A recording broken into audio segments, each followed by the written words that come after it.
Today's lesson is anime drawing. Start by drawing a circle about the size of a baseball on your paper. Draw the circle lightly because you're going to do a lot of erasing. Then split the circle in half left to right. About halfway, draw a mark and go a little below that, maybe about a pencil thickness, and draw another line dividing the circle from top to bottom. Notice that the top half is going to be much bigger. That's to allow for the large eyes that we see in anime drawing, which we're going to draw right now by making two circles. Relatively big, much bigger than actual human eyes. These lines are all drawn lightly because they're guidelines. Now we're going to draw the top eyelash, top of the eye, the eyelid. And we're going to make that line a little bit thicker, especially towards the middle of it, kind of like a crescent. And then we'll do the mirror image of that on the other side of the face.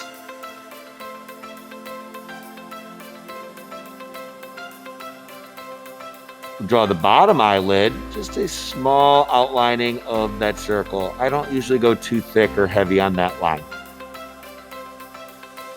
Let's now draw the color iris part of the eye, and that's going to be a big oval that's connected to the bottom eyelid. Again, it's the same on both sides of the face. Now, anime is known for kind of the reflective eye bubbles or reflections in their eyes. So we're going to draw a big circle on the top and maybe another little circle. Then, of course, we need to draw in the pupils. So let's get those kind of dark, and they go behind the little reflective bubbles.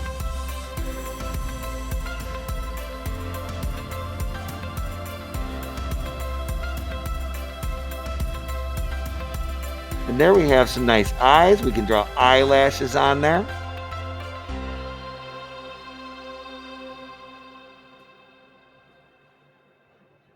And let's get some eyebrows. And we're going to make this person kind of like really excited or happy to see us. So we're going to draw the eyebrows kind of higher in the middle and going down a little bit as they go towards the outside of the face. These eyebrows should go right about over the eyelid area as far as width. I'm going to erase some of those guide marks that we don't need anymore. And now we're going to draw the nose. If we go back to that center mark, just down a little bit. And the noses in anime are very simplistic. We're going to just draw a small upside down triangle. Maybe a little hook at the end there. Very simple. All right, anime does not accentuate the nose on their characters. Again, every once in a while I'm erasing some guidelines. A little bit down from the nose is the mouth. Now if the mouth is closed, there would be just a line right there. But we're going to make this person, again, really happy to see us. We're going to have an open mouth. So we're going to kind of just draw this little bowl-shaped V at the bottom.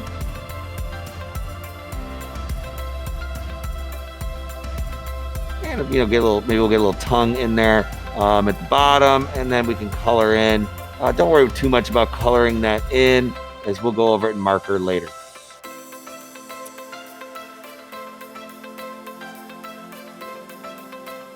I like to go down a little bit from the bottom of the mouth, and that's where the chin will be. Now I kind of know where the bottom of the face is. I need to know where the sides are.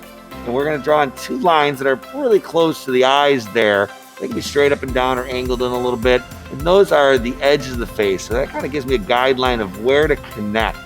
I'm just going to make a nice curve that connects that chin to the side of the face.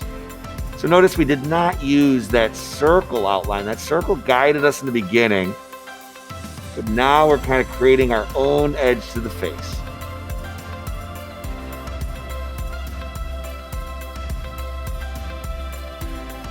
I can erase that extra circle that's on the bottom there so I can figure out where's the neck and the shoulders going to be. Just erasing some extra stuff that I don't need anymore.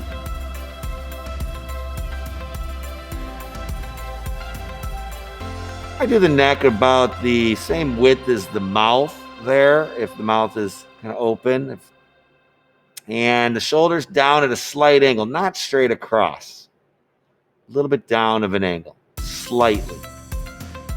I have the shoulders go a little bit past the edge of the head and round him down. I then like to throw in a shirt collar, a little U-shaped or wide letter U, or a V would work as well. And there's our shirt that kind of goes into the shoulders. Now, if we look at the top of the head, that's not really where hair actually starts. It starts down a little bit lower from the top of the head. So I'm going to make a mark there. That's where my hairline is. We're going to just draw some little swoops of hair that come down. We're going to have it parted to one side. So it's going to come down and make a little point. And I like to always have one that maybe goes over the eyes or eyelashes or eyebrows. Just a couple little up and down little bangs going on. Oop, forgot the ears. Ears are really simple. They're just like a half a heart on each side of the head. And now I'm going to have the hair kind of parts the other side, so it's going to start, those little bangs are going to curve the other direction. We can also have some hair that starts to come down from behind the head. Show the hair, kind of longer hair down behind.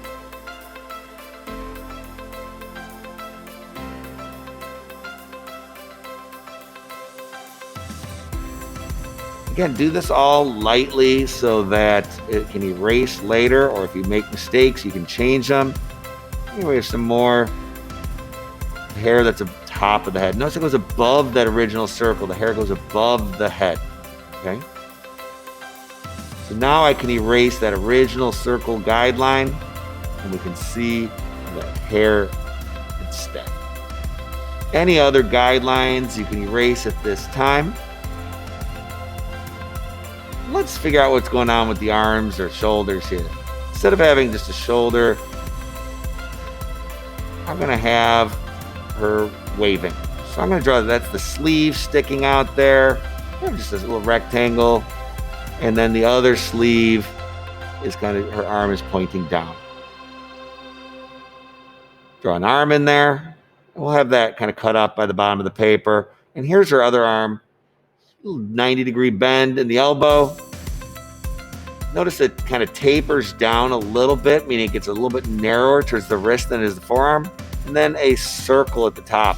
That's going to represent the palm of the hand.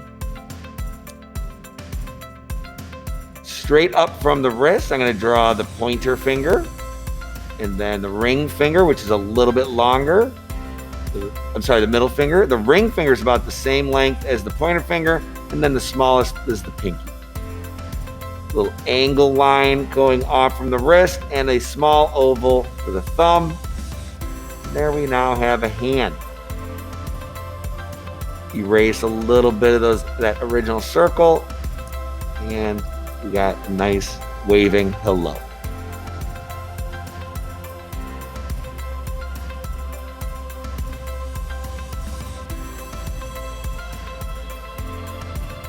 I just drew a line at the bottom, kind of cutting off the bottom because we're just focusing on the torso there.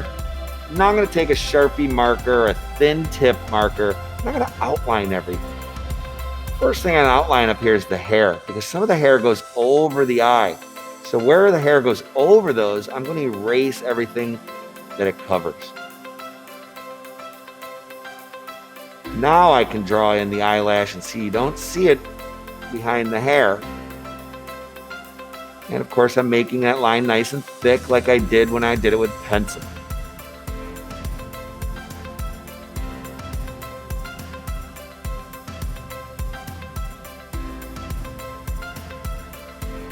The only areas I'm coloring in are areas of solid black, like the thicker eyelash, the pupil, and the black dark area of the mouth.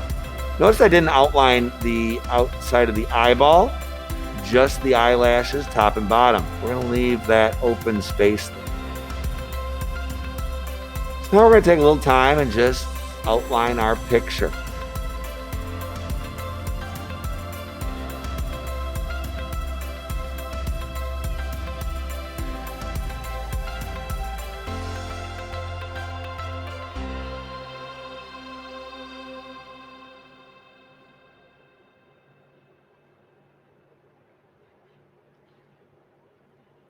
In cartooning and comics, this is called the inking phase. And I think this gives a real professional look to your artwork. It'll make it just kind of pop off the page and feel really official. It's my favorite part of the drawing.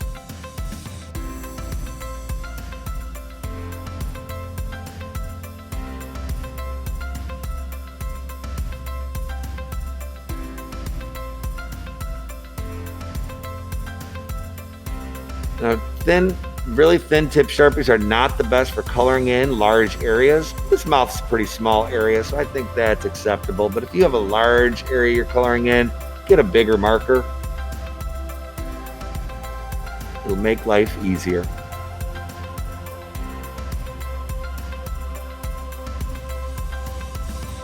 For long lines, don't try to get them in one continuous movement. Take little breaks in there, like watch here, I will stop, turn the paper, so it's more comfortable for my hand and wrist. As you're drawing, you might make slight adjustments to the lines or angles of things, and that's just fine.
Once you have gotten everything outlined with marker, then you take a big eraser and go over every area of the drawing, getting rid of all your pencil lines.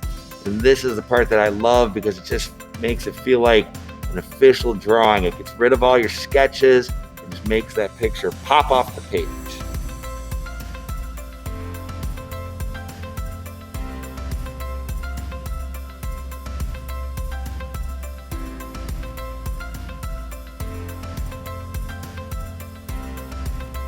Let's add a little word bubble here so our character can be saying something. I like to have that little bubble go behind the head there.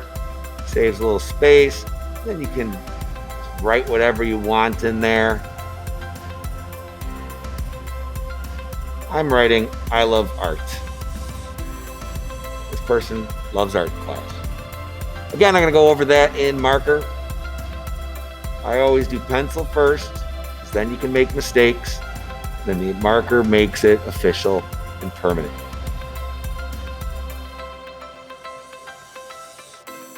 I always make sure also that all my spelling is correct before going over to marker. And then I always make sure when I do in marker, I make the letters very neat and readable.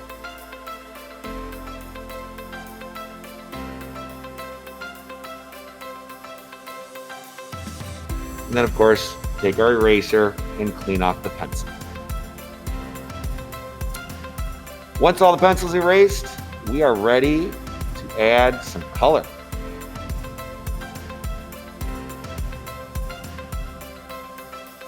Here's a nice little trick I like to do on this drawing is I'm going to take a ruler and a thicker Sharpie. And I'm just going to create a frame around it that kind of goes behind our word bubble. So it's like the word bubble is coming out of the picture frame.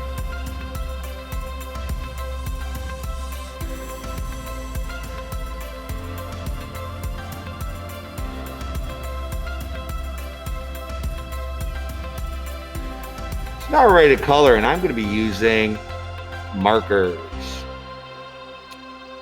If you have any letters that need to be colored in, or I have this heart that's in here, I'm going to color that in first. And what we're going to do today is I'm going to show you some cool marker techniques if you have multiple values of one color. Like this is a darker red, and I'm going to go around the outside edge on the right side there and just make that heart a little bit darker on one side. Kind of hard to see in this video, but we'll be showing more examples of this as we color the hair. So I just found like a yellow color for the hair, and it's got a wide tip on it so that I can color in large areas. But it's a pointed tip so I can get into small areas as well, like the little points of those bangs.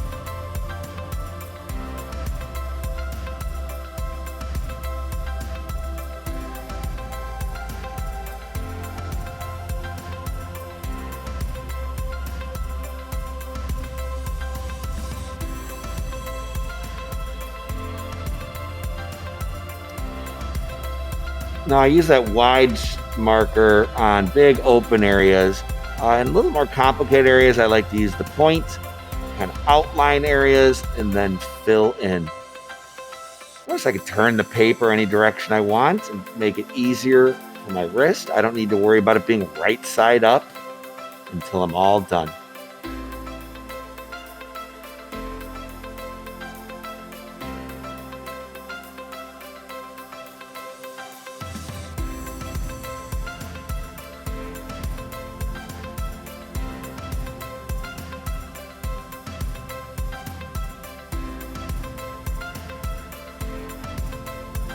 Now here's where if you have, again, a darker marker that's kind of in the same color family, here I have like a little bit beige color, and I'm going to add some like shadow or shading.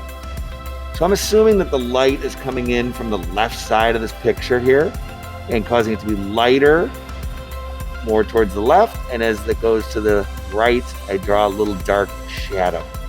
This just creates a little more depth in our work of art. You see each bang there, I'm kind of highlighting or darkening the right side.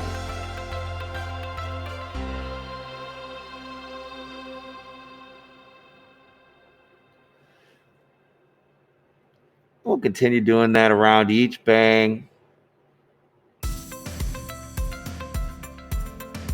Only on the right side. By consistently doing the darker area on the same side throughout the picture, it creates a more sense of realism. And I like to think that anime or manga drawing is more realistic than a cartoon, but not as realistic as a photograph or a realistic drawing of a person. So yeah, there you go. And the strands of hair in the back, on the right side, I'm just doing a little bit darker. If the hair is a different color, maybe it's a light brown with a darker brown shadow. Okay. If you do black for hair, you're probably not going to have that opportunity because you're already going very dark to begin with. But even if you make your character with green hair, you could choose a light green and a dark green. Now I'm going to choose green for the shirt, and I am going to do some light green, dark green. First, I'm going to outline the shirt, because then it'll make it easier to color in. So that takes a little time. You want to make sure you get right up to the edges.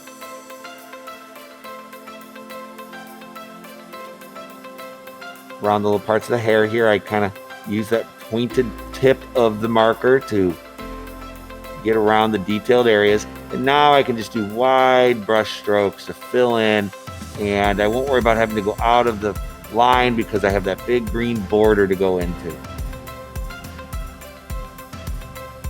It will make some darker spots where it overlaps, and that's okay. That's marker. That's how it looks.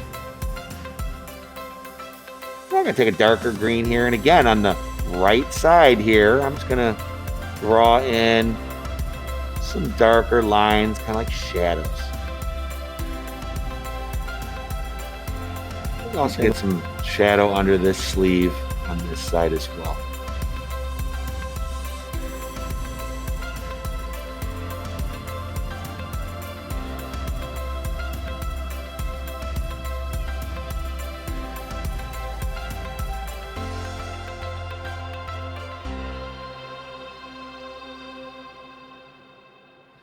We're going to go with the light blue for the eyes. Not coloring in those little bubbles. We're going to leave those white. So make sure you got a nice fine tip so you can get in there and get around the details. And if you happen to have a darker blue, what we'll do is a little bit of darker blue at the top.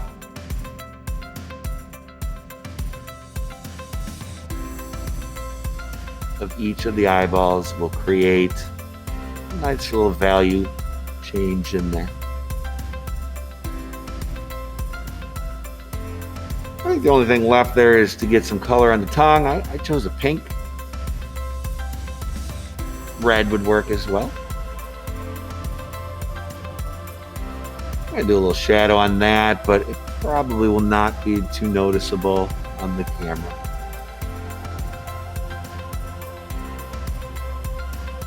There you go. There's our anime character. Hope you had fun.